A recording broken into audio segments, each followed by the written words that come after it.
সিনেমার মতোই ট্র্যাজিক মোমেন্টে মুম্বাইয়ের উপর জয় পেল কোহলির বেঙ্গালুরু। কাজে এলো না হার্দিকে তিলকের লড়াই। তবে মাঠে নেমে বেস্ট ভার্সেস বেস্টের লড়াইয়ে কোহলি বুমরার লড়াইয়ে কে জিতলো শেষ অবধি জানতে হলে ভিডিওটি আপনাকে দেখতেই হবে। তবে আপনি কোহলি ও বুমরার মধ্যে কার ভক্ত আগে কমেন্ট করুন, দেখি কে জেতে। মুম্বাইয়ের ওয়াংখেড়েতে আগের ম্যাচে কেকেআরের বিরুদ্ধে জয় পেলেও বেঙ্গালুরুর বিরুদ্ধে হারতে হলো মুম্বাইকে। সিনেমাটিক স্ক্রিপ্টের মতো রোহিতের মুম্বাইকে শেষ ওভারে 12 রানে পরাজিত করল বিরাটের বেঙ্গালুরু। টসে জিতে মুম্বাই বেঙ্গালুরুকে প্রথম ব্যাট করতে পাঠায়। প্রথম ওভারেই ট্রেন্ট বোল্ট 440 ভোল্টের ঝটকা দিয়ে ফিল সল্টকে বোল্ড আউট করে দেন। তবে তারপর পাওয়ার প্লের মধ্যে আর কোনো উইকেট হারায়নি আরসিবি, সাথে পাওয়ার প্লেতে রান তোলে 73। ওয়াংখেড়ের পিচ কখনোই বিরাট কোহলিকে নিরাশ করেনি, আজও করল না।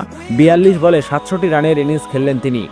বেস্ট ভার্সেস বেস্টের লড়াইয়ে বুমরার বলে ছক্কা মারেন বিরাট কোহলি। তবে ছক্কা দিয়ে শুরু করলেও ব্যাট মাটিতে ছুড়ে ইনিংস শেষ হয় কোহলির। এখনও পর্যন্ত আইপিএলের ইতিহাসে 16 বার মুখোমুখি হয়ে কোহলিকে 5 বার আউট করেছেন বুমরা। যদিও ভারতীয় এই পেসার বুমরার বিরুদ্ধে কোহলির স্ট্রাইক রেট 147। তবে আজ কিন্তু কোহলিকে আউট করতে পারলেন না বুমরা। কোহলিকে আউট করলেন হার্দিক পান্ডিয়া। তার বলে মারা একটি শট ঠিকমতো ব্যাটে লাগেনি কোহলির, বল চলে যায় নামান ধীরের হাতে। বিরক্তি চেপে রাখতে পারেননি কোহলি।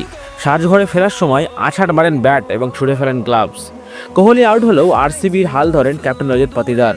তার 32 বলে 64 এবং উইকেট কিপার জিতেশ শর্মার 19 বলে 40 রানে ফিনিশিংয়ে দাঁড়িয়ে আরসিবি মুম্বাইয়ের জন্য 222 রানের লক্ষ্য স্থির করে। বুমরা এদিন উইকেট না পেলেও রান দিয়েছেন ওভার প্রতি 7 করে, যেখানে অন্য কোনো বোলার 10-এর কমে আসতে পারেনি। রান চেস করতে নেমে ভালো শুরু করলেও পাওয়ার প্লের মধ্যেই মুম্বাই 2 ওপেনারকেই হারিয়ে 54 রান তুলতে পারে। রোহিত শর্মা আজও ইম্প্যাক্ট প্লেয়ার হিসেবে নেমে 9 বলে 17 রান করে জশ দেওয়ালের শিকার হন।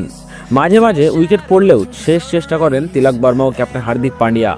যে তিলককে আগের ম্যাচে রিটায়ার্ড আউট করে তুলে দেওয়া হয়েছিল, সেই তিলকই আজ 29 বলে 4টি 4 ও 4টি 6 মেরে 56 রান করে জিতের আশা জুগিয়েছিল মুম্বাই ইন্ডিয়ান্সের। তবে শেষ রক্ষা হলো না। শেষ ওভারে 19 রান বাকি থাকলে কুণাল পান্ডিয়া 3 উইকেট নিয়ে মাত্র 6 রান দেয়। আর সাথে সাথে 10 বছর পর ওয়াংখেড়েতে মুম্বাইকে হারিয়ে ম্যাচ জেতে আরসিবি। শানদার ব্যাটিং পারফরমেন্সের জন্য RCB captain Rajat Patidar match সেরা নির্বাচিত হন। এই ম্যাচ জিতে বেঙ্গালুরু 4 ম্যাচে 3টি জিতে 6 পয়েন্টের সাথে টেবিলে 3 নম্বরে আছে। অন্যদিকে মুম্বাই 5টি ম্যাচে 4টি হার নিয়ে আছে 8 নম্বরে। তো বন্ধুরা, আপনাদের মতে আরসিবি আর এমআই এর মধ্যে কোন দল প্লে অফে উঠবে? আপনার মতামত কমেন্ট করে জানান আমাদের। আর আইপিএল সম্বন্ধিত সমস্ত আপডেট পেতে আমাদের চ্যানেলটি সাবস্ক্রাইব করতে ভুলবেন না।